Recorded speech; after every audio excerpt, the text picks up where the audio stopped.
Tabu em diversos governos, discutida há décadas, a reforma tributária enfim saiu do papel. Aprovada na madrugada do dia 7 de julho pela Câmara dos Deputados, o projeto que unifica os impostos segue agora para o Senado. Num tempo que o Senado compreender maduro, o nosso objetivo é até o final de outubro poder entregar à Câmara dos Deputados uma contribuição do Senado para que até o final do ano o Brasil possa ter o compromisso realizado, aprovado e promulgado pelo Congresso Nacional, se assim for a decisão da Câmara dos Deputados e do Senado, a nova reforma aprovada para que o ministro Haddad e o presidente Lula possam regulamentá-la e colocar em vigor a partir do ano que vem. Mas afinal, quanto representa a reforma tributária? O que ela facilitará no dia a dia das empresas? Por que os municípios ainda estão contra o texto aprovado? Para tirar essas e outras dúvidas, o Direto ao Ponto do Correio do Povo conversou com o economista e professor da Fevale, José Moura. Eu sou o Felipe Ur, seja bem-vindo.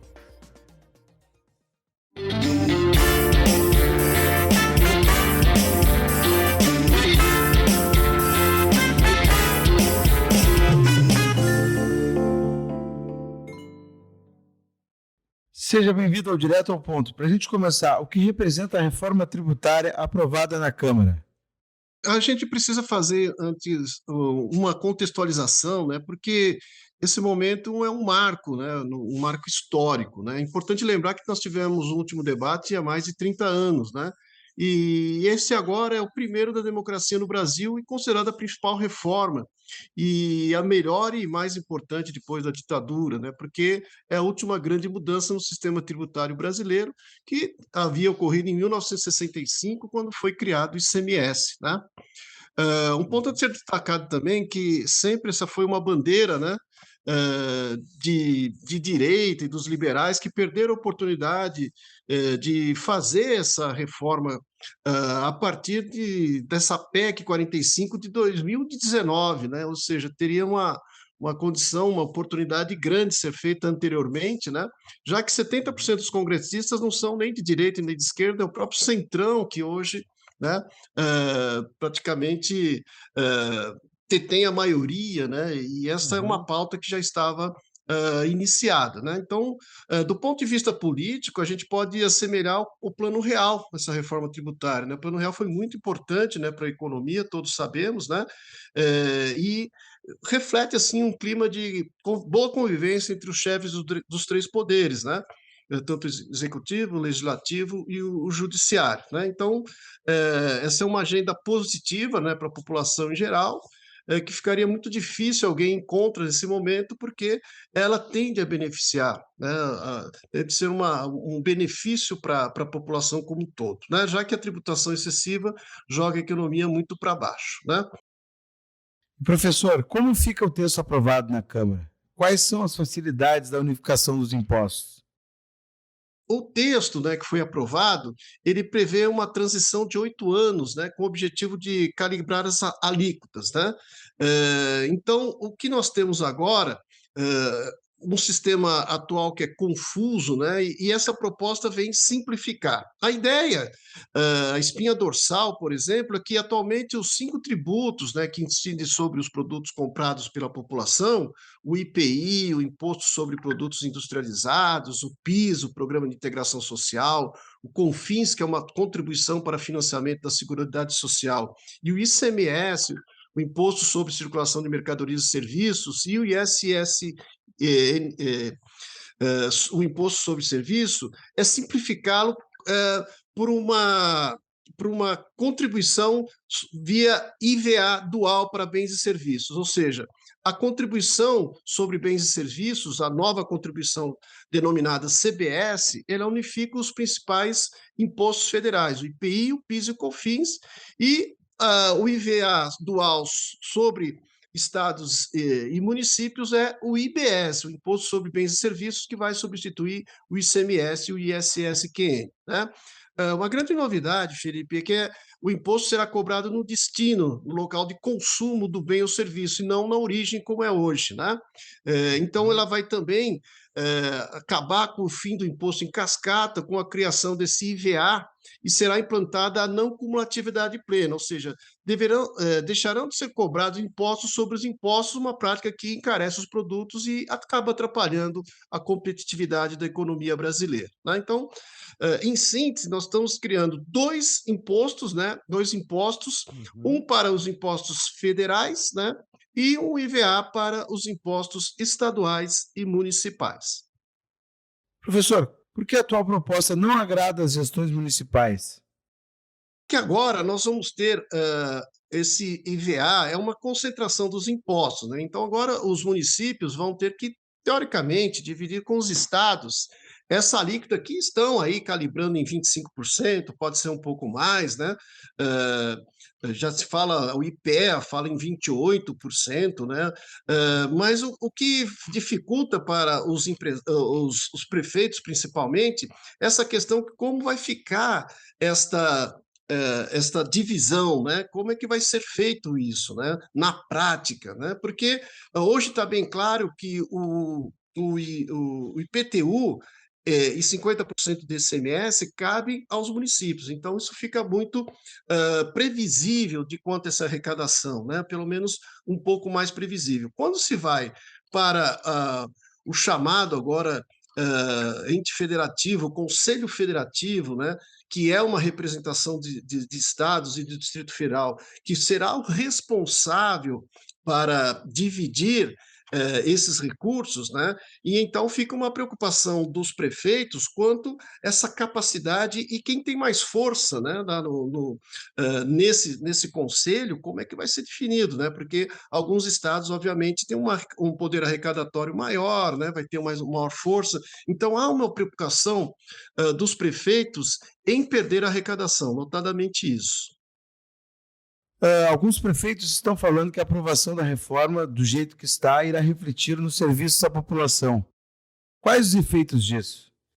O que pode acontecer, por exemplo, em relação ao IPTU, é que pode haver uma oneração ou vamos dizer, uma revisão dos valores venais, né, para uma conta de uma valorização do imóvel, uma valorização de mercado, e então pode encarecer um pouquinho mais para os contribuintes, né? Então, os prefeitos poderão fazer uma reavaliação, né, das residências, né, dos prédios de residências, e, e com essa nova reavaliação, cobrar, então, um IPTU, teoricamente, um pouco mais alto, né? Isso refletiria, obviamente, num aumento para os contribuintes. E a questão da área de serviços é muito importante, Felipe, porque é ela que mais gera empregos, né? Então, ao mesmo tempo que há, claro, uma preocupação com a indústria, né? Estão falando uma desoneração próximo a 500 bilhões, né? Para a indústria, ou seja, retirar imposto da indústria, e como a carga tributária deve permanecer tem que permanecer no mesmo nível, ela não pode passar do teto, né, que hoje arrecadado, ou seja, existe uma cláusula, uma regra que não pode exceder o que é cobrado. Então, esses 500 bilhões de desoneração estão prevendo 20%, 20 bilhões seriam para a agropecuária e os demais 480 para o setor de serviços. Então, o setor de serviços pode ser onerado, né? É uma preocupação, obviamente, de um segmento que mais emprega e pode ter um reflexo ruim, né? Especificamente para a economia local, né? Mas é claro, é bom lembrar que, embora tenha passado em 2 sessões na Câmara, esse projeto, né, ainda tem que passar pelo Senado. Então, ele também vai ter uma votação no Senado, e o Senado deve também propor alguns ajustes, né, para realmente calibrar essa questão de perdas e ganhos, né? Ou seja, um setor vai perder um pouquinho mais, o outro vai ganhar, enfim, o resultado ainda arrecadatório vai ser o mesmo, mas isso aí vai ter que ser bem estipulado, e o Senado é que vai agora rever essas questões, que possivelmente volte para o Congresso Congresso votar essas alterações possíveis, né? Então, isso pode ser agora definido um pouquinho mais, que o setor de serviços tem por exemplo, uma força muito grande, e a gente sabe que representa muito para a economia brasileira também, né? E na sua opinião, quais são os ajustes assim mais plausíveis ou mais importantes, né, que poderiam ser analisados agora, né, nessa análise do Senado? Olha, a questão, assim, o que essa reforma tributária traz de benefício, obviamente, é o fim da bitributação, né? Ou seja, com um valor agregado, Imposto sobre Valor Adicionado, né, que é o IVA, ele vai eh, deixar mais transparente essa questão dos tributos, né, permitindo que elimine resíduos tributários da cadeia de produção e que os contribuintes saibam exatamente quanto tributo estão recolhendo, o que facilita o planejamento das empresas, né? Pra você ter uma ideia, as empresas hoje ela tem um gasto, né, com uma estrutura física, né, muito grande, para manter a questão do foco tributário, do registro em si. As empresas brasileiras gastam em média 1.500 horas por ano com essas obrigações tributárias, em um intervalo de tempo maior que qualquer outro país do mundo, né? Isso segundo o próprio relatório da Doing Business Subnacional Brasil, né, produzido pelo Banco Mundial, né? Então, essa questão do IVA já é um grande ganho, né, para as empresas também, que pode também, segundo o IPEA, gerar um crescimento no PIB brasileiro da ordem de 2,39%, o aumento da produtividade de 1,63% e uma alta no emprego, né, depois desse arranjo no país, de 1,03%. Né? Mas é claro que o Senado, quanto mais tempo passa, né, mais dá tempo, por exemplo, dos grupos se juntarem, principalmente no Senado, que seja votado logo, justamente para que não haja muitas inserções, muita pressão sobre novas exceções ou rearranjos, né? O que o Senado vai fazer, que pode ver exatamente essa questão, principalmente o que vai acarretar no setor de serviços, né? É uma desoneração importante na indústria, porque a indústria vem perdendo produtividade, ela deve ganhar, né, maior produtividade, gerar mais emprego, porque é a indústria que paga melhor, né? Então, salários médios da indústria melhor, isso também vai gerar um ganho para a população. Por outro lado, se onerar muito a cadeira, o segmento de serviços, ele vai ter ali um problema, porque são serviços que mais empregam atualmente, né? Então, essa calibragem que o Senado talvez vai verificar, né? Vai trabalhar com maior, vamos dizer, maior foco. Apesar das divergências, quais os efeitos positivos para a economia? De modo geral, eu não digo um consenso, mas há um otimismo muito grande, por isso que comparado ao Plano Real, que o sistema facilita, né, desonera, né, esse sistema cumulativo, que é o grande problema do Brasil, né, se paga imposto sobre imposto, então vamos pagando no final, vai desonerando a cadeia produtiva, principalmente quanto maior ela for, menor a desoneração. Então, isso vai facilitar a prática, vamos dizer, o rio, né, a água vai correr mais, vai correr melhor. Então, dessa forma, só pelo ganho de produtividade, a perspectiva de aumento do produto interno bruto, enfim, já é uma grande esperança, já é um grande, assim, um grande otimismo para essa reforma tributária. Olha, o bom, assim, vamos dizer assim, um ponto muito positivo é a redução dos medicamentos, né, da alimentação, né, os serviços de saúde, a cesta básica, né, que isso realmente a gente precisava ter uma redução significativa, né? Hoje só os medicamentos representam 33,87%, né, de tributação, caindo ali para imposto padrão se for 25%, né? Essa é uma média, né? Pois agora querem nos tirar essa autonomia. Vocês conhecem algum recurso que foi devolvido da União para os municípios? O que eu conheço é transferência de responsabilidade. Talvez aqui tenha uma nova lei que diz. Eu não concordo com essa centralidade.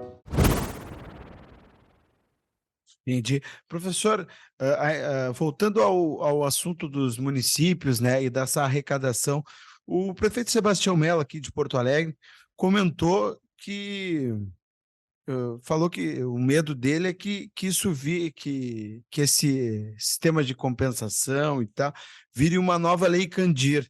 Ah, eu queria lhe perguntar sobre se há esse risco, né? Mas também queria que o senhor contextualizasse para quem está nos ouvindo o que foi a Lei Candir, né? A Lei Candir, ela veio de uma. Tem essa palavra muito, né? Ela é muito forte da compensação, né? Ou vamos Uhum. dizer assim, o que foi um pouquinho do ano passado, por exemplo, para baixar a inflação, o país ele diminuiu, né, zerou os impostos federais e fez um acordo ali com os governadores para diminuir o ICMS, para o objetivo era baixar a inflação, dizendo que ia dar uma compensação, né, para os estados e municípios neste ano de 2023, o que está acontecendo. Né? A Lei Candir, na verdade, ele isentava o ICMS sobre exportações de produtos primários e semi-elaborados. Né? Então, ela foi criada justamente para quê? Para que houvesse uma competitividade maior no mercado internacional. E sempre usando essa palavrinha-chave que é a compensação. Né? Então, ela beneficiaria, obviamente, os setores exportadores, né, reduzindo os custos, mas depois, como é que fica o INSS, o ICMS sobre isso? Né? O governo deixou de arrecadar. Né? Então, Os governos foi estaduais, aberta né? uma competência tributária. Oi? Os governos estaduais deixaram de arrecadar, Governos né? estaduais deixaram de arrecadar, né? Então, nesse caso, né, os governos teriam uma compensação a ser negociada posteriormente. Então, o que o prefeito está dizendo é exatamente o que eu falava do IPTU, né? Como o IPTU ele não vai, ele vai teoricamente a arrecadação ele vai para o IBS e os estados e municípios e o Conselho Federativo que vai definir quem são esses, os valores a serem distribuídos para estados e municípios, o medo é justamente que estados como o Sudeste mesmo, né, tenha privilégios, né, porque tem, claro, uma economia maior, vamos dizer assim, e possa levar vantagem nessa discussão da divisão dos recursos. Né? E aí os municípios ficariam fragilizados, né, porque a representatividade está sobre os estados que ali depois farão essa distribuição para os municípios. Então, e a questão, como você falava, que o Senado pode fazer, certamente o Senado vai entrar nessa questão da compensação, né? Vai estar havendo uma pressão muito forte dos municípios, né? Então o Senado, obviamente, vai atacar essa pauta para que se deixe mais claro como é que os municípios vão receber os recursos e pode sim aí abrir uma sessão com uma compensação que pode ser negociada, né? Então fala-se muito da Lei Candir porque a Lei Candir teve muita concessão e muita compensação de algumas perdas nos setores, né? O que pode acontecer, por exemplo, com as prefeituras, que é isso que eles estão bastante preocupados. E como os municípios poderão agir para não perder receitas, professor? Primeiro, eu acho que vai ter que uma aproximação muito grande com o governo do estado, né? Ou seja, aqueles Uhum. municípios estão mais alinhados, enfim, fica mais fácil. Mas aqueles que teoricamente não são, não digo oposição, né? Mas não tem alguma, né?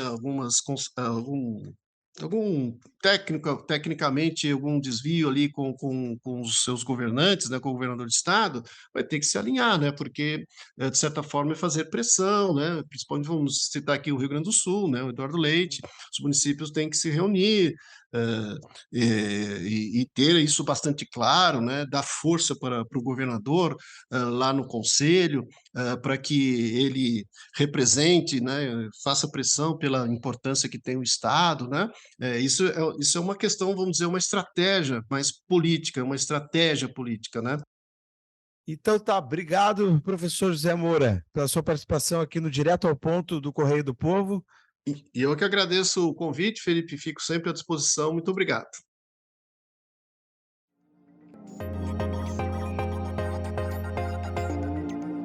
Fica por aqui mais um Direto ao Ponto do Correio do Povo. Você encontra essa e outras edições no site do Correio e nos principais tocadores de podcast. Esse podcast teve apresentação e produção de Felipe Ur, edição de Aleph Alencar, assistência técnica de Mariana Neck e coordenação de Márcio Gomes e Luiz Felipe Melo. Até a próxima!